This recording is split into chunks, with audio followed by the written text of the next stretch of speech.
Michael, this is an absolutely enormous field. I mean, it's a vast area of countryside. What are you going to have in all this lot? Well, yes, we are on 500 acres, actually. 500? Yes. We've 2,300 exhibits, and they come from as far as down in the south at Wade Bridge, and we're up to Aberdeen in the north, and we go across to Swansea and across to Canterbury. The whole idea of this show is to show people how things were designed, built, and intended to work. We don't do flimsy sort of ring shows here. No. We make them go through their paces. For instance, over there, we've got 10 road locomotives going to come up that beautiful little road there under the trees. Yeah. You'll see smoke and soot and other things going up into the air, 60 feet on the story over there. That's your true enthusiast, Michael Oliver, the man who makes the great Dorset Steam Fair work. I've been to one or two steam engine events, and I always noticed that when they took off to go home, there was more interest in the engines loading onto the transporters to go home than there was when they were actually performing, just driving around in the ring. And I thought to myself, well, obviously people like to see what they were built, designed and meant to do. And I hit on the idea it would be nice to bring them back into their natural environment.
And the great Dorset Steam Fair is underway. Wonderful stuff, steam. You can do anything with it. You can haul things down the road. You can plough a field. You can build a fair, and then once it's built, you can make it work. And the great thing about this place, everything's done for real. The engines do work. You could say the whole story of steam is spread all around you, live, there for you to read, right here in Dorset.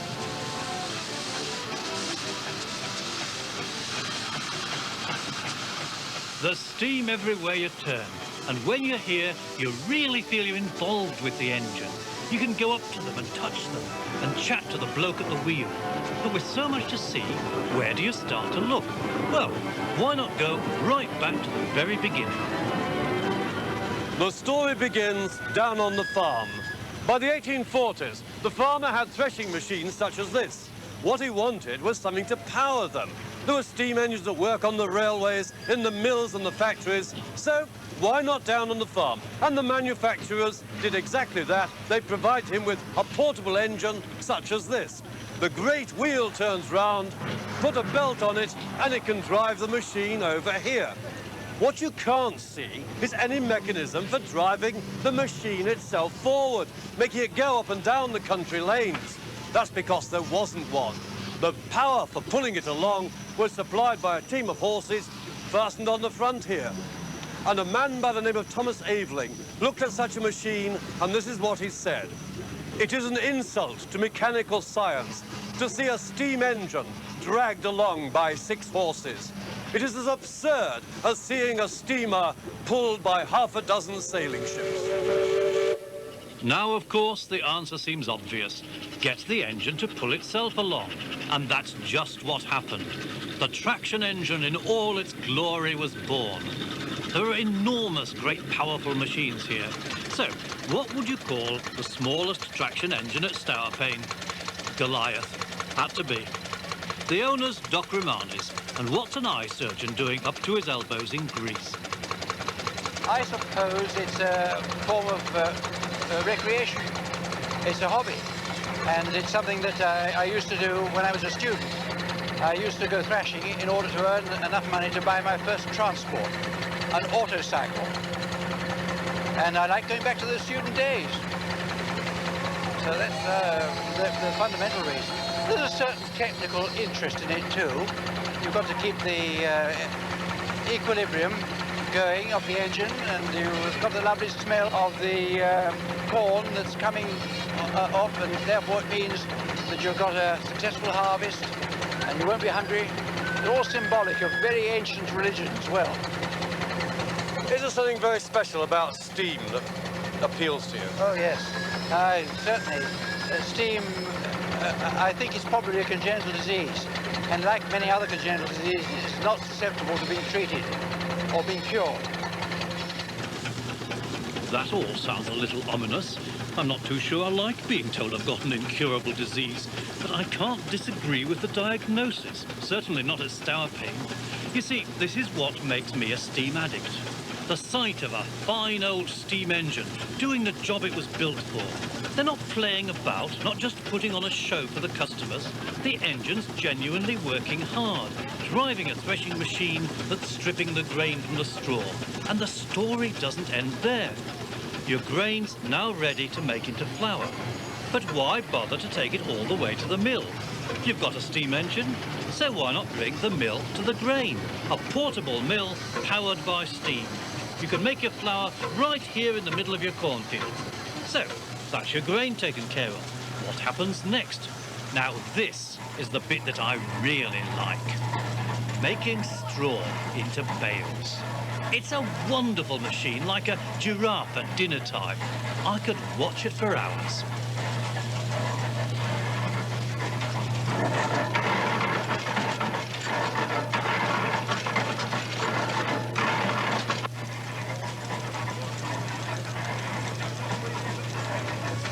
It's the same story here in a way, bringing the steam to the site.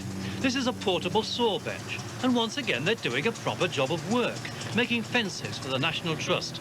Though I tell you what, I'll be counting my fingers at the end of the day. Now, you need pretty hefty logs to make it worthwhile setting up a portable sawmill. And that's where the specialists come in, the lads with the heavy engines.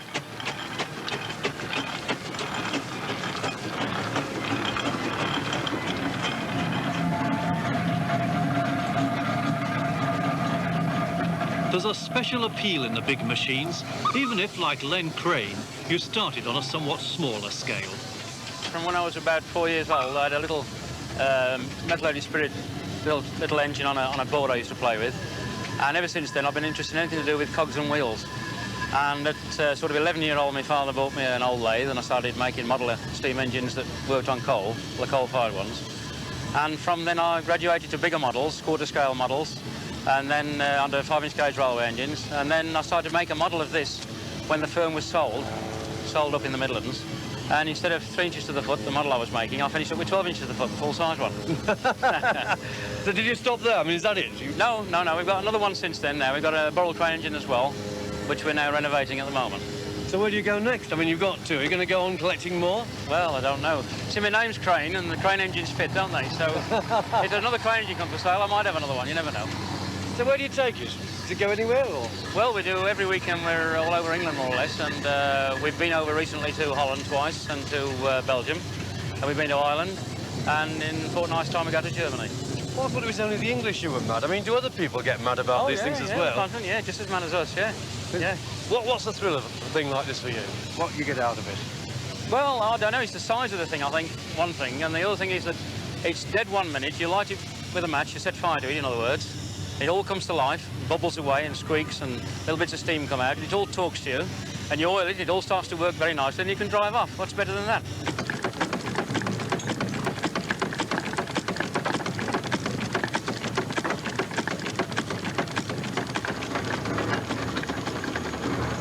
You may think that I'm driving this machine. I'm not, I'm steering it. Andrew's the driver, he's the man who's in charge.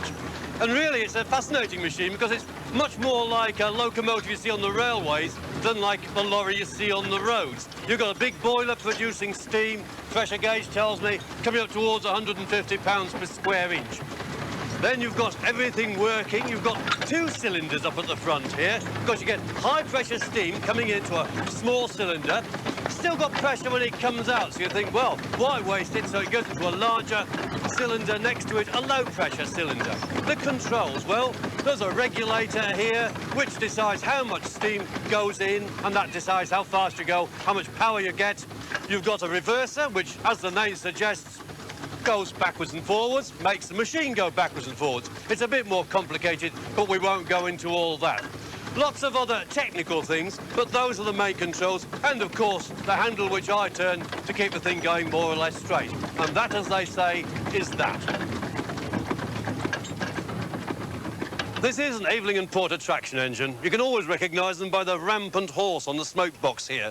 But his first engines didn't look like this because nobody had solved the problem of steering. The first idea is to have a pair of shafts coming out the front and a horse to do the steering. But that wasn't very successful. The horse wasn't used to being between the shafts with no load to pull, so it didn't work terribly well.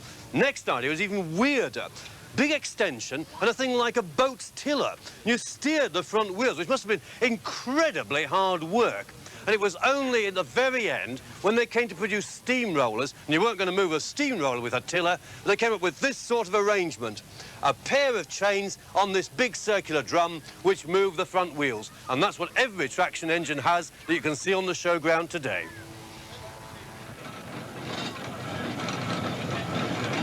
Now here's a big, black, powerful-looking beast, but it's not your standard traction engine. It's got this great cable drum slung underneath. To find out just what it is, you have to follow it on its slow, lumbering way to another part of the site. In fact, it's a fascinating specialist machine, or to be more precise, one of a pair of specialist machines. Once it's in position, the engine stops turning the wheels over the ground and starts working that large cable drum. But what exactly is going on here? Well, what you're seeing is the answer to a problem that worried the steam men throughout the first half of the 19th century. How to bring mechanisation to one of the most important parts of farm work, ploughing the land. So, there you are. Our big black monster is in fact part of a complex system that makes up the steam plough. But why was it so difficult to bring steam to this one particular part of farm work? Well, for centuries, the big, patient horses had plodded up and down fields, just as this pair are doing with their harrow, and their wide, flat hooves did no damage to the soil. But you couldn't replace them by a traction engine thundering along, cutting deep ruts. There are some, of course, who wouldn't want to replace these wonderful animals at all. Now, Stourpane boasts a good few quite ancient examples of the horse's modern counterpart, the tractor, where the big tyres prevent damage to the ground. But in between the horse and the tractor came the steam plough. The system was developed using not one special traction engine, but 2. You see, that's how they got over the problem of churning up the earth. They never went over it at all. What happens is this. You have one engine at one end of the field and one at the other, with a cable stretched in between the two, wound round those big cable drums. And it's the cable that hauls the plough along from one side of the field to the other. Simple, isn't it? Mind you, it's not that easy to get everything lined up, but they've done it here all right. You just can't ask to see better steam ploughing than that.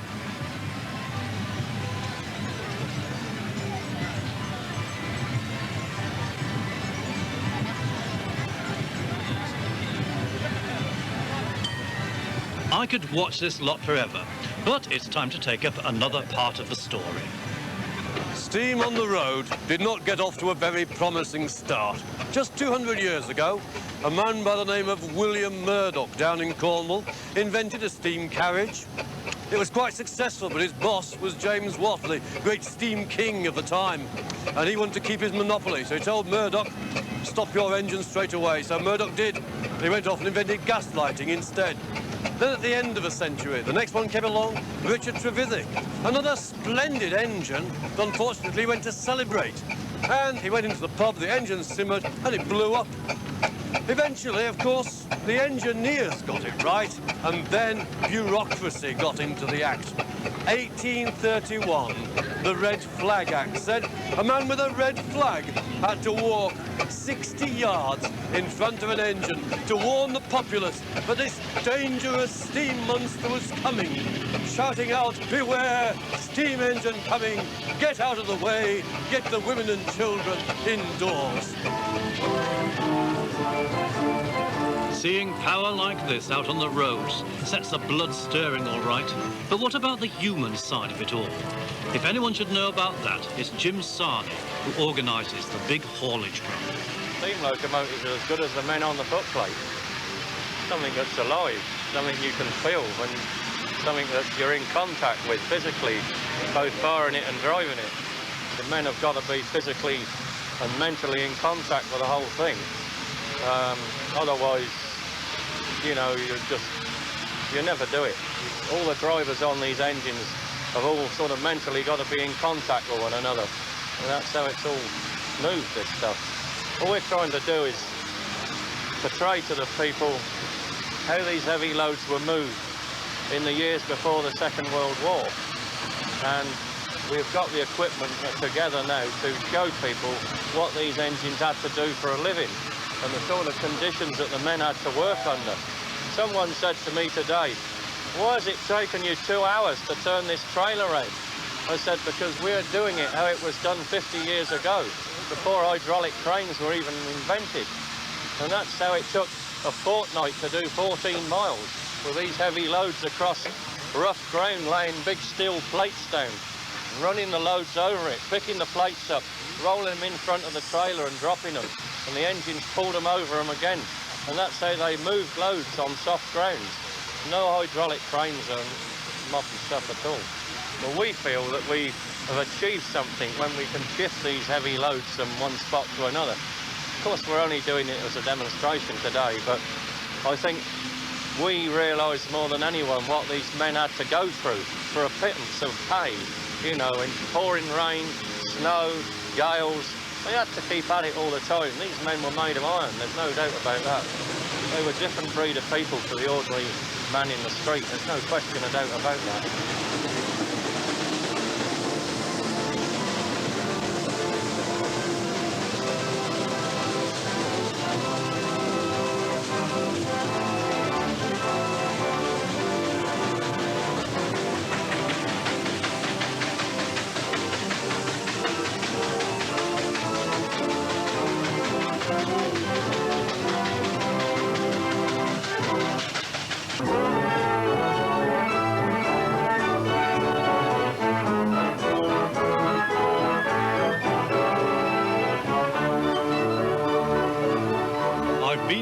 Steam fairs in my time, but I don't think I've ever been to one quite like this.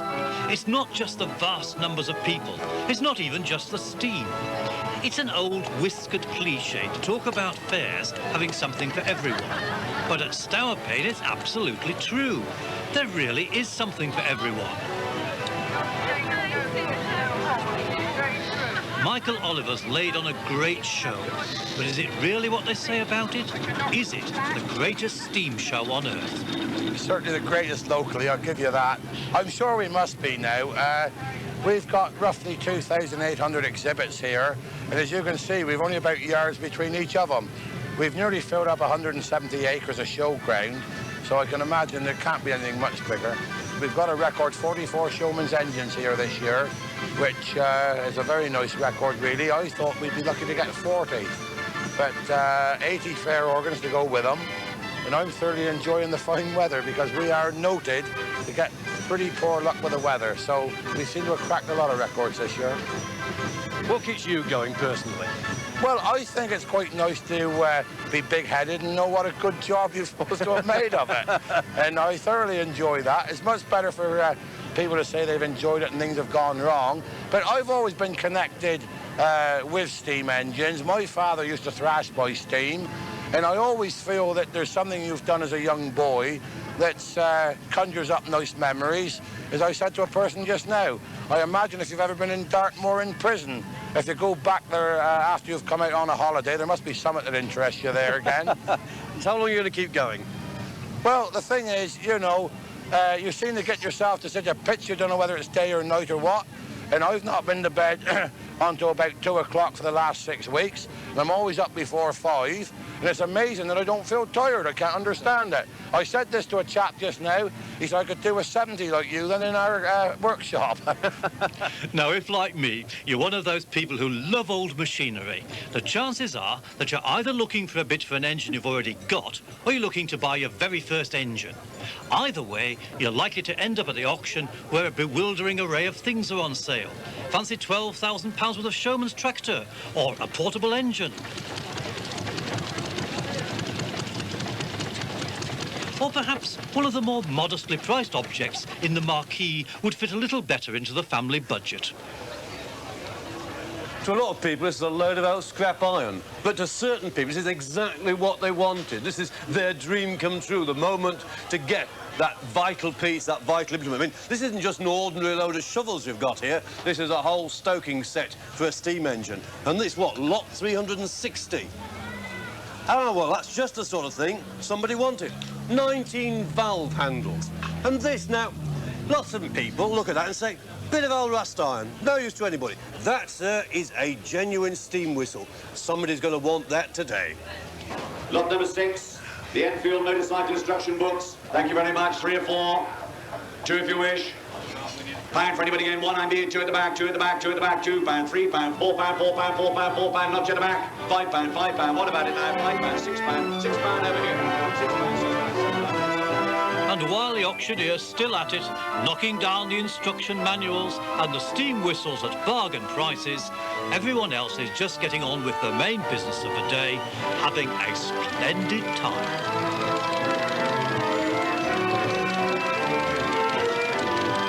You know, there's something very special about steam. Everybody here looks so happy. You go to a bloke with an engine, and he chats to you with a smile on his face. And he shows you things, he shows you how they work. And all the people who come to look, they all look happy as well. What is it about steam that makes people so happy and pleased to see an old engine? Well, everybody's got their own answer. But for me, I think it's something about the machine itself. Look in the back of my telly, there's a lot of wires and things. I don't know what they all are. Don't know what it does. I can't make sense of it. But here, I look at these old engines. There's a man shoveling in coal. The steam comes out. The wheels turn. You can see how it all works for yourself. You don't have to be a genius. And it's all beautiful, beautifully made. These old engines look as if they could last forever. And I really hope they do. They're a joy.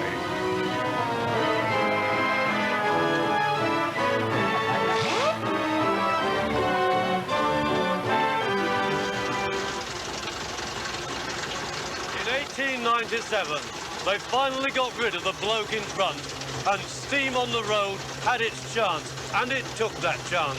The steam wagon arrived.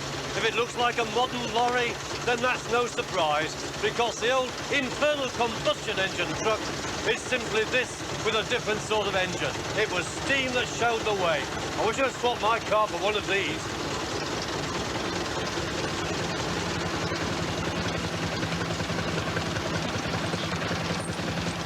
Mind you, when it comes to other forms of transport, I'm really rather glad that I've got my car.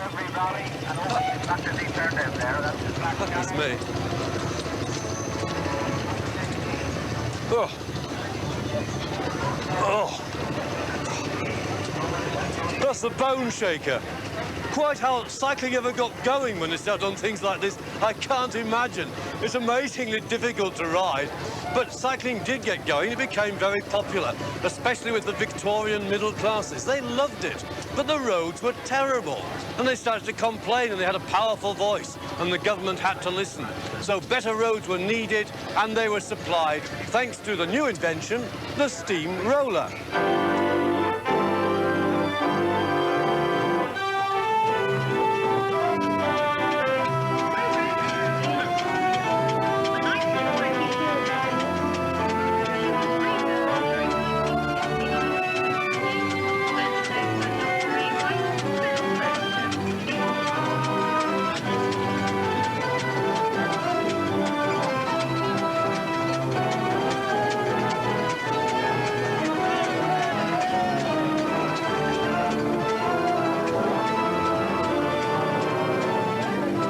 first were my first encounter with steam.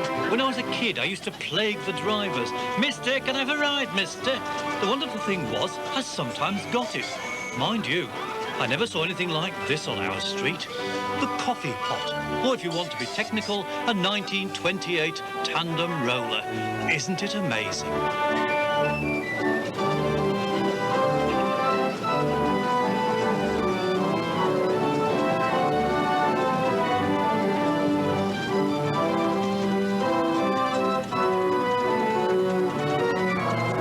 They're like a lot of portly old gents out for a stroll.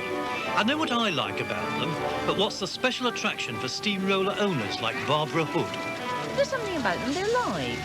You see, when you've got steam like this, they're alive. They've all got a different character. Every engine, if you walk along, there is something different about them. Even if there's another Evelyn, they are different. So what's the appeal to you in all the steam world? The smell, is surprising. It's a very nice smell. Think we ought to bottle it as a new aftershave for men? Yes, that's right. When it's used with the proper coal, we don't even mind the blacks. We don't even mind getting black. But it's mucky work, isn't it? It's what we call clean dirt. Right. Farm dirt is clean dirt. And so this is part of farming, because I was from a farming family. Have you got new generations coming along to take over? Yes. Our youngest son has got a Evelyn as well. He's very, very interested in steam engines. He's driven this one a lot. And here somewhere we've got his son, who's just 6, and he also has been brought up with engines. His first rally here, he was 3 weeks old. So it's going down through the blood. He won't miss this. He said, no, I am going to Stourpain, even if it's school, but luckily for him it wasn't school. Yeah, so that hopefully it will carry on for a long time. So what brings you all the way down to Dorset? Well, this is the only steam fair like it in the world. It's the greatest in the world. What's so good about it? Everything. Everything. Everybody comes from all over the country, all other parts of the world to meet here at Stourpain. I mean, do you give it your spare time to get covered in muck like this? This is a week's. I always take a week's holiday for Stourpain, especially for Stourpain. And is it worth it? Oh, definitely, yeah. I think Brian Wright was probably speaking for everyone who comes to Stourpain. But even he can't spend all his time shoveling coal into engines. There comes a time when the human machine needs refuelling as well. For every ton of coal shoveled into the engines, the crowd shoveled down a few ton of chips. And there were loads of goodies to keep the kids happy as well. Or not, as the case may be. If there was one group who really appreciated strong tractive power on the roads, it was the showmen, the men who brought the fun of the fair to all parts of Britain. Funny enough, it was an American who first hit the idea of using steam to haul his circus around. That was back in 1859.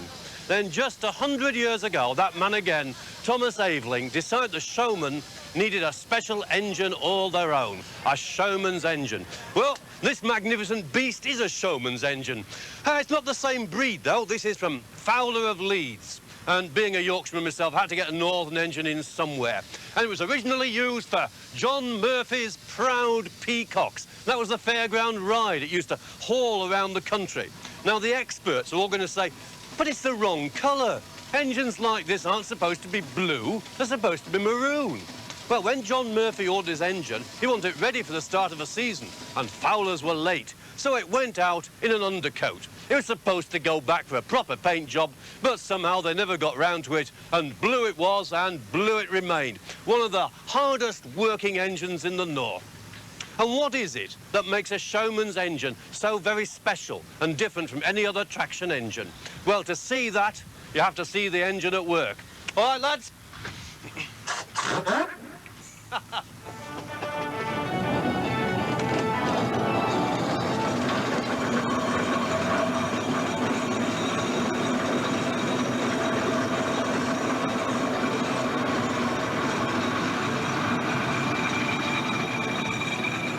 Now, the first part of a showman's engine's work is no different from that of any other traction engine, hauling heavy loads across country. And it makes no difference to the engine, whether it's pulling a threshing machine or a fairground ride. Except, of course, that for a lot of people, a fairground ride seems to be a lot more romantic than a chunk of farm machinery. Especially when, as here, it's a very special fairground ride. Harry Lee's steam yachts. Now, where else but Stourpine could you hope to find a steam-powered showman's engine hauling in a steam-powered fairground ride? It's almost too good to be true.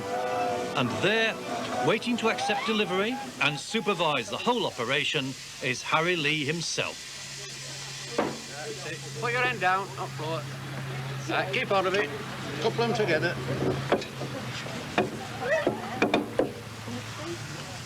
Close in a bit. So now we come to Showman's Engine at Work Part 2, building the ride.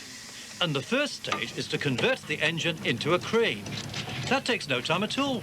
Just a question of attaching the jib and using the power of steam to raise it up into place, ready to start work. Bit more, yeah. It's a shame all this goes on before the crowds get here, but it's absolutely intriguing, and I feel very privileged to see it. Now they're starting to get the main frame of the ride into position, which involves a good deal of hard work and a great deal more of expertise. It's something that's no great headache to Harry, who's been doing the same job all through his working life. Yeah, lower him down to the side. Put your foot in the chain. Put your foot in chain. Right, put him on the side.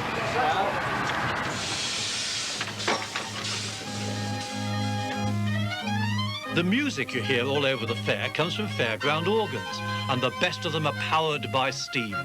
The purists might think of the fairground organ as a vulgar, poor relation of the genuine thing, but not the owner of this splendid setup, Mr. Brian Oram. Well, you see, I started off as a church organist, and I never played to enough people. And I thought it was a lot easier to buy one of these things, where I did all my practice at home, and everything came out right at the other end, you see. Now, when you're playing a church organ, you've got to be right every time, haven't you? I actually make my own music now. I have a machine at home for cutting the music, and I have means of setting it and putting the correct notes in the right place, the right registers and that sort of thing. So when this wonderful music comes out, we're listening to you playing? Yes, absolutely. Quite definitely me, all the time. How split? I had no idea.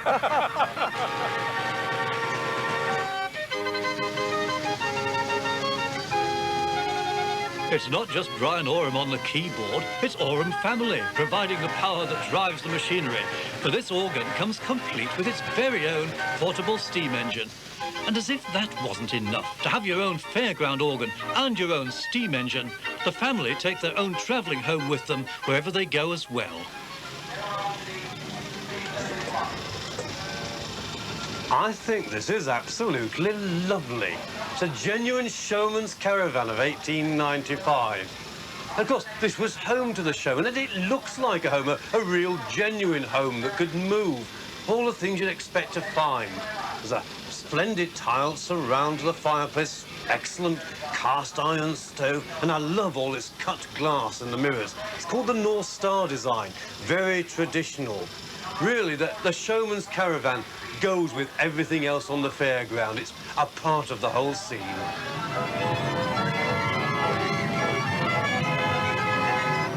The fairground's going full swing now, if you'll pardon the expression, and Harry Lee's steam yachts are there in pride of place, just as they have been in fairgrounds for many years now, and just as Harry remembers them from the old days.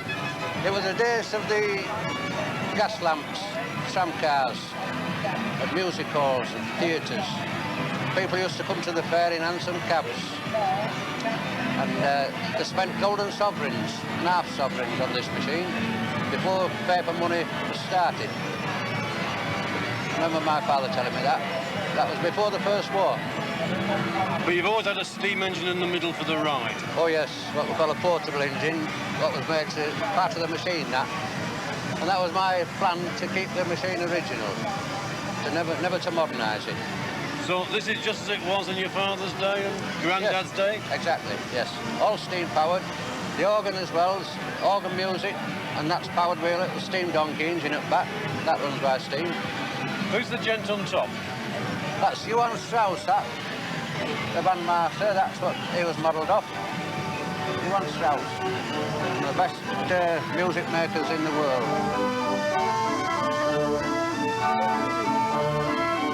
Harry forgot to mention one other steam engine that's still got a part to play. Remember Renown, that brought the ride in and built it up when it got here? Well, it's still here and still working hard.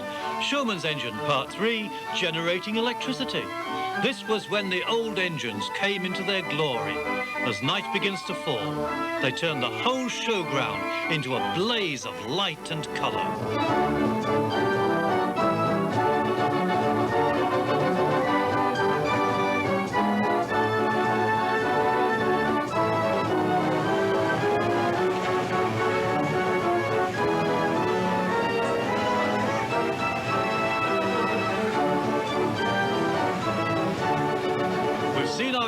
Do the lot now, so what's left? There's only one thing for me to do: join in with the fun of the fair, even if my stomach tells me it's not a terribly good idea. Oh, there's about sons of Starlight for me. Oh, the machine run by steam. Oh, hey, music by steam. Hey, hey, and it's all great fun.